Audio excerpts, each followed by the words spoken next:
Steam rose from the potatoes, the black potato skins dirtied their fingers. Laughter came from the basement, the trees in the garden after rain shed broken twigs, white clusters.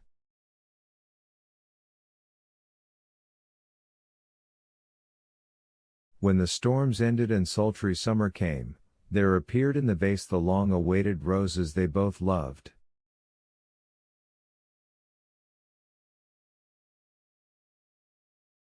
The man who called himself a master worked feverishly on his novel, and this novel also absorbed the unknown woman.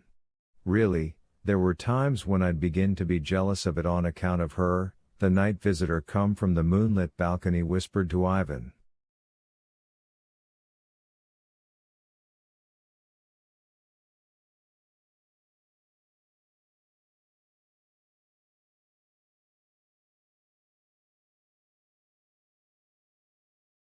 Her slender fingers with sharply filed nails buried in her hair, she endlessly reread what he had written, and after rereading it would sit sewing that very same cap.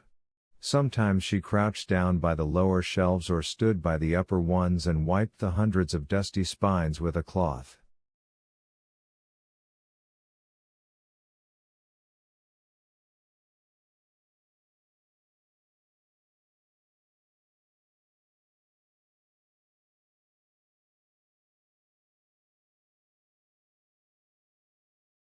She foretold fame, she urged him on, and it was then that she began to call him a master.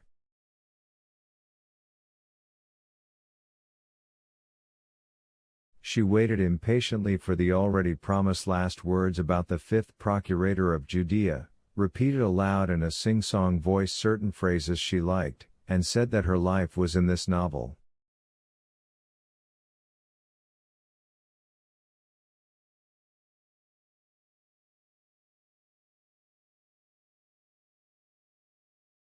It was finished in the month of August, was given to some unknown typist, and she typed it in 5 copies.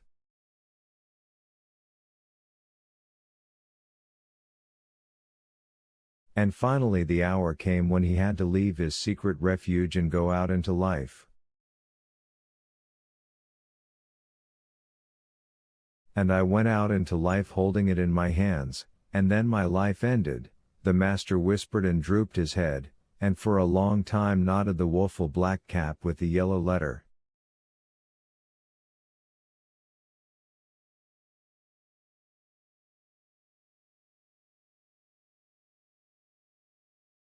M on it.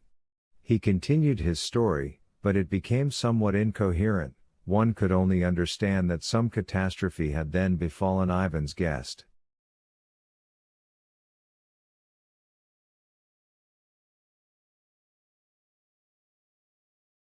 For the first time I found myself in the world of literature, but now, when it's all over and my ruin is clear, I recall it with horror.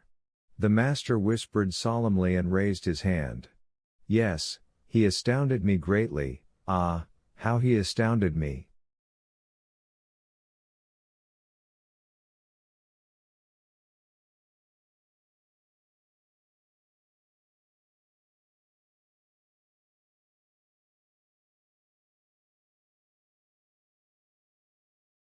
Who? Ivan whispered barely audibly, fearing to interrupt the agitated narrator.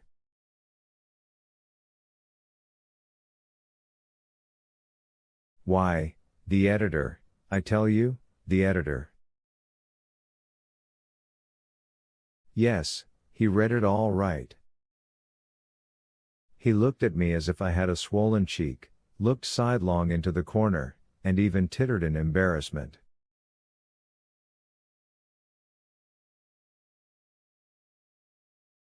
He crumpled the manuscript needlessly and grunted. The questions he asked seemed crazy to me. Saving nothing about the essence of the novel, he asked me who I was, where I came from, and how long I had been writing, and why no one had heard of me before, and even asked what in my opinion was a totally idiotic question, who had given me the idea of writing a novel on such a strange theme?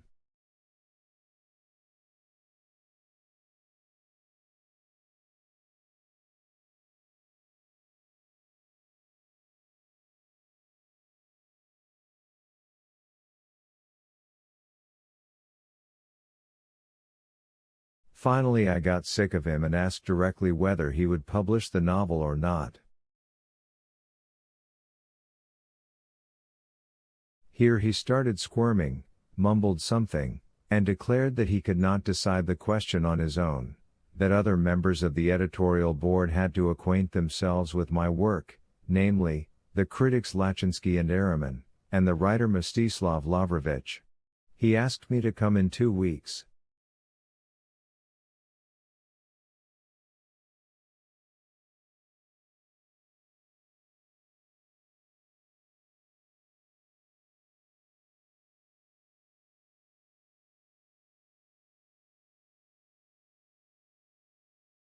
I came in 2 weeks and was received by some girl whose eyes were crossed towards her nose from constant lying.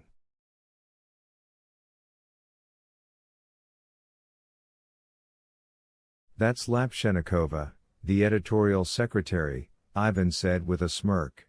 He knew very well the world described so wrathfully by his guest.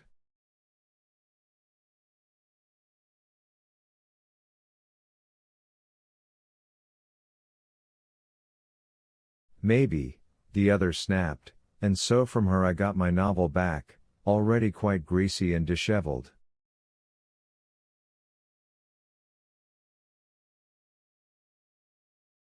Trying to avoid looking me in the eye, Lapshenikova told me that the publisher was provided with material for 2 years ahead, and therefore the question of printing my novel, as she put it, did not arise.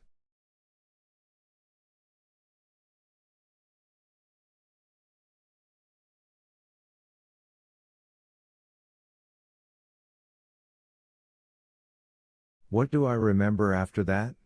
The master muttered, rubbing his temple. Yes, red petals strewn across the tied page, and also the eyes of my friend.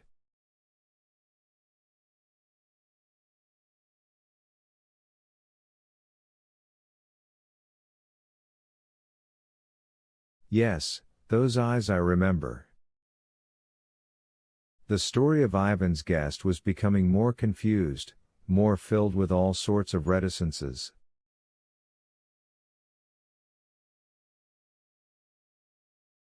He said something about slanting rain and despair in the basement refuge, about having gone elsewhere.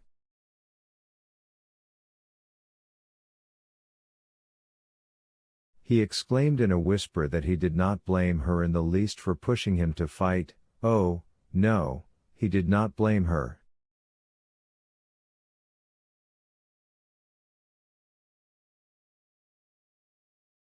Further on, as Ivan heard, something sudden and strange happened. One day our hero opened a newspaper and saw in it an article by the critic Etherium, in which Etherium warned all and sundry that he, that is, our hero, had attempted to foist into print an apology for Jesus Christ.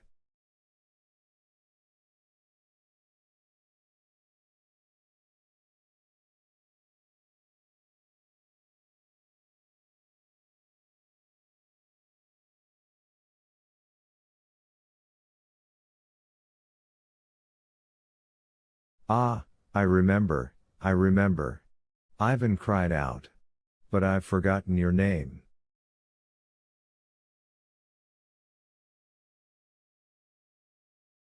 Let's leave my name out of it, I repeat, it no longer exists, replied the guest.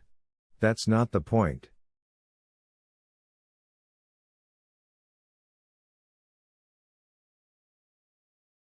Two days later in another newspaper, over the signature of Mstislav Lavrovich, appeared another article, in which its author recommended striking, and striking hard, at Pilotism and at the icon dauber who had ventured to foist it, again that accursed word, into print.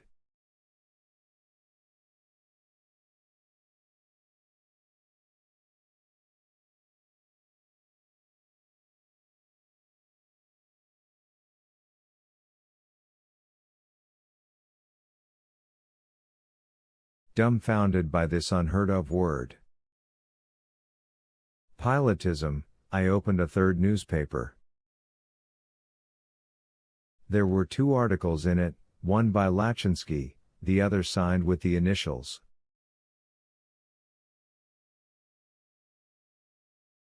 Any.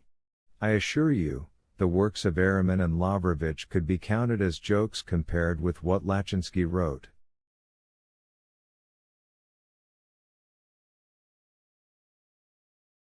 Suffice it to say that Lachinsky's article was entitled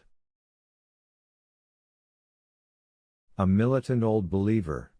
I got so carried away reading the article about myself that I didn't notice, I had forgotten to lock the door, how she came in and stood before me with a wet umbrella in her hand and wet newspapers as well.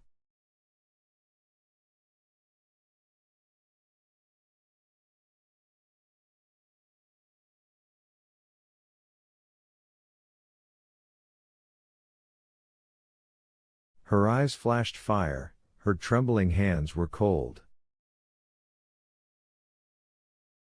First she rushed to kiss me, then, in a hoarse voice, and pounding the table with her fist, she said she would poison Lachinsky.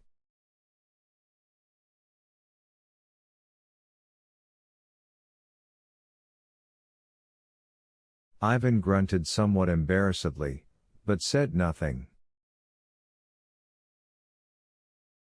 Joyless autumn days set in, the guest went on.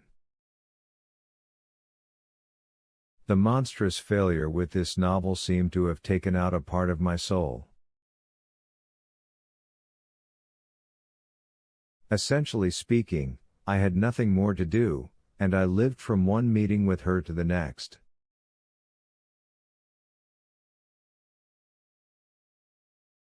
And it was at that time that something happened to me. Devil knows what, Stravinsky probably figured it out long ago. Namely, anguish came over me and certain forebodings appeared.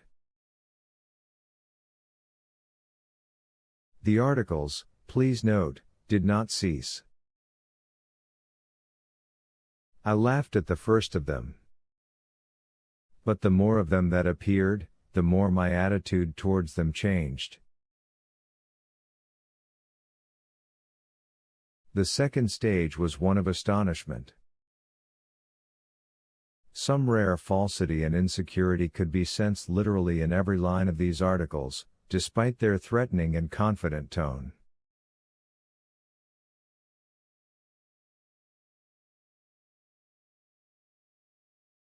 I had the feeling, and I couldn't get rid of it, that the authors of these articles were not saying what they wanted to say, and that their rage sprang precisely from that.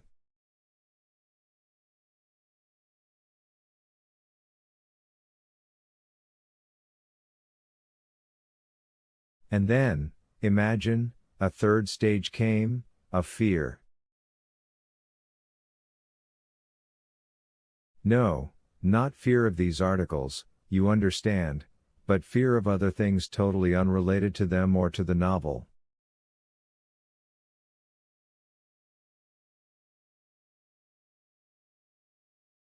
Thus, for instance, I began to be afraid of the dark.